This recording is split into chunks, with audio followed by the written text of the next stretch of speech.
Do you ever find yourself feeling really uncomfortable when you're not being productive? Or do you sometimes wear productivity like a badge of honor? In this episode of Redefining Hustle, Navigating Success as a Christian Woman, I want to break down what productivity is, why we chase it, and 3 ways to shift the status quo of productivity. Last weekend, I found myself feeling really uncomfortable and on edge. I had finished up my newsletter writing. I had reviewed the social media posts that my social media manager provided me. I had fully finished scheduling the podcast episode.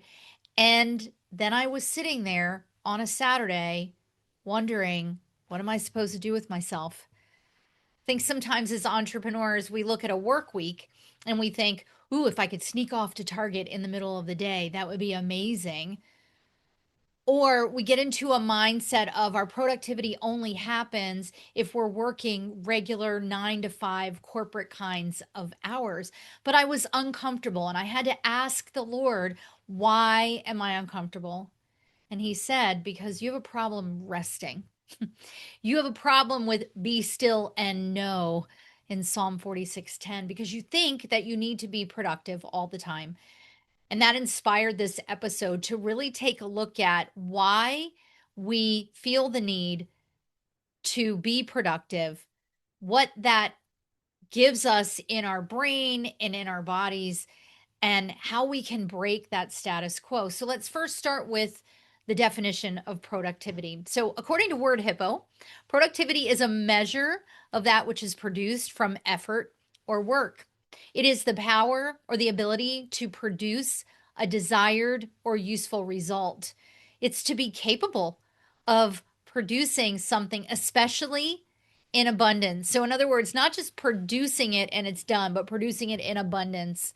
And then finally, the state or quality of being efficient in work or operation.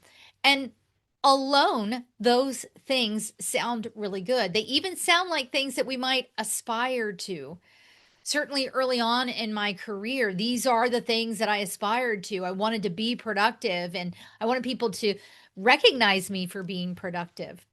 But what does productivity give us? There are some psychological and cultural things that productivity provides to us. First of all, it releases dopamine. When we are being productive, it releases dopamine. We feel like we have a sense of purpose and control, and frankly, pride, right? There is a lot of societal pressure and cultural norms of being productive. We often equate personal value and worth to constant activity, viewing downtime as a waste of time. There seems to be economic security and growth in productivity, right? It seems to be equated to earning potential and career advancement, and it helps us maintain a competitive edge. But it also can be tied to fear and anxiety. The idea of hustling the world's way makes us think that if we're not being productive, then we must be falling behind or we're stagnant or we're stuck. And that can drive toxic productivity or overachievement and self reliance, right? And then lastly, productivity gives us a sense of control, and we need to feel like we're in control. I think, especially in an uncertain world, which let's face it, if we've read the Bible, it's been uncertain from the moment that Adam and Eve took that fruit from the tree because it is a fallen world. But somehow, productivity, as long as we're moving, as long as we're doing something, then we feel like we're ticking the boxes and that gives us a tangible sense of order and control. However, when we do that, it lends itself to being obsessive, even compulsive. It actually drains us because productivity takes everything out of us, and it is an insatiable hunger that keeps us going for more. And we have to shift how we look at productivity and the weight that we give to our work. Let me start by saying work is not a bad thing. The Lord demonstrated work for us at the beginning in Genesis. Throughout the Bible, work is commended. And even we took a look at Joshua last week, and even in Joshua 7:8, where he tells him that he will be prosperous and he will be successful in whatever he does, that implies that he is going to do something, he's going to do work. But if we take a look at scripture, while scripture doesn't specifically talk to the word productivity, it does tell us this in Psalm 127, verses 1 and 2. Unless the Lord builds a house, the builders labor over it in vain. Unless the Lord watches over a city, the watchmen stay alert in vain. In vain, you get up early and you stay up late, working hard to have enough, working hard to make ends meet. Yet the Lord gives rest to the one he loves. What does this mean? Unless we are working by his strength and power and not our own, unless we are working because of the assignment he's given us, unless we are doing the work that glorifies him, we are working onto the Lord and not onto man. We're not seeking man's approval. Unless we're doing that, then we labor in vain. We get up early and we stay up late because we think if we just do one more thing. You know, what's interesting about what I read to you earlier in these definitions, where it said that there seems to be a tie between productivity and economic security and growth. I would argue that's a lie because there are always shifting sands and shifting measurements. And friends, I was really productive on paper in my business before I gave my life to Jesus. And yet I still was spiraling in anxiety because it wasn't enough, or I thought it wasn't enough, and I needed to do more. And my mentor, the Velvet Hammer, who I talk about in my first book, Pursuing Success God's Way, said to me, it's not what you make, it's what you spend. And the same is true about time. It's how we spend our time.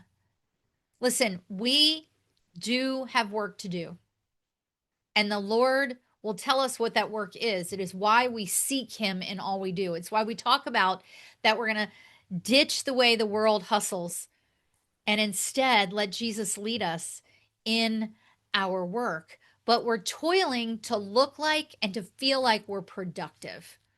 But are we really? And how are we allowing that to define us? In Ecclesiastes 4, verses 4 through 6. I love this. I'm going to read it to you in the CSB, but also in the New King James, because both are just powerful words from the writer of Ecclesiastes, who is thought to be Solomon. At the beginning in the CSB version of these verses, it says the loneliness of wealth. But in the New King James, this section is called the uselessness of selfish toil. And he says, I saw that all that labor and all skillful work is due to one person's jealousy of another. This is futile and pursuit of the wind. Pursuit of the wind. In other words, it's vanity. We're trying to be productive so that someone sees it. We're trying to be productive because we have to look like we're doing more. We have to look like we're constantly going. And yet it says, the fool folds his hands and consumes his own flesh. Better a handful with quietness than both hands fold together with toil, grasping for the wind. In other words, that's in the New King James. In the CSB, it says, better one handful of rest. Better to have rest than to have both hands constantly working and constantly productive as we believe it means to be productive. And before I get to the three shifts that we can make in this, we're going to go to John 15. Now, you know that John 15, 4 and 5 are the foundational verses of Aaron Harrigan coaching, writing, and speaking. But what I love here that he says is very simple. He says that without him, we can do nothing. So if we are anxiously toiling in our own strength, which is about pride, which is about trying to be in control, which is about self-reliance, right? If we're wrapping our identity and our meaning and our worth into being productive, then we are like a branch that's trying to nourish itself. And we cannot do that because without him, we can do nothing. So here are 3 shifts that I would encourage you to make. Yes, in addition to seeking him, in addition to letting Jesus lead. First of all, let us focus on quality over quantity and the value that we bring to our clients. When we do this, we free ourselves of measuring our work solely by how much we get done and how fast we can do it. Delivering quality means we have to set boundaries around our time and attention because we cannot effectively serve if we have all the plates in the air. And that enables us to make mindful decisions on what gets our best yes and what gets our no. And we've talked about that before on this podcast. Friend, you are not a machine. I am not a machine. We are not churning out widgets. We are not keeping up efficiency standards. We are human beings. So, because of that, we are living, breathing humans who are here to help solve the problems of other living and breathing humans. So, let our productivity be about human touch over how much we get done and to deliver quality over quantity. Number 2, focus on serving. Let us shift from thinking how much I can get done and for what price and what is my return on investment to how can I serve my client in a way that elevates their life or their work. When we do this, we are purposeful, we are doing meaningful work. We have come here to be served, to not be served, but to serve, just like Jesus. And so we're not serving up productivity. We're serving the people that the Lord has aligned for us to impact in a purposeful and meaningful way. Productivity in that vein is then measured by how do we use our unique gifts and talents to bring greater value in the marketplace? And our work is then conducted from a place of peace and even joy, even when it's challenging, even when we're elbow deep in to our clients' challenges. We get to be the calm in their chaos. And that helps us protect our well being. It helps us protect our purpose and it helps us avoid burnout. The third shift that we can make is to implement systems and processes without sacrificing human touch. There is a lot of debate about AI and how it might replace jobs. But let's be mindful of how we implement systems that support our productivity without eliminating human touch. It could be calendar scheduling. It could be automating your email organization. It could be outsourcing some of your copywriting and social media management. It could be using AI to organize ideas and opportunities and help you create plans, right? Those are useful ways to use AI, but let us not be so focused on becoming more efficient and more productive that we lose the human aspects of what we do. When we implement systems but keep the human touch involved, we preserve our focus. We focus our energy on doing the most important work, which is communicating with and serving the clients in real life. That is the kind of productivity that leads to win-win outcomes. So what happens when we listen to the word, when we stop anxiously toiling, when we incorporate rest and we're not uncomfortable with those restful moments and we're not chasing after productivity? Well, I'll tell you what happened for me this weekend.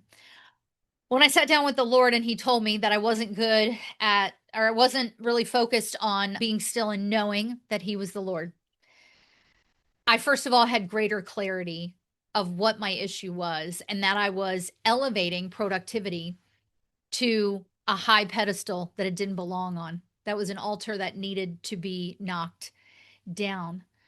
And then it gave me clarity around how I'm measuring my outcomes and how I'm focused on the work when it's time to focus on work and the personal relationships when it's time to focus on those.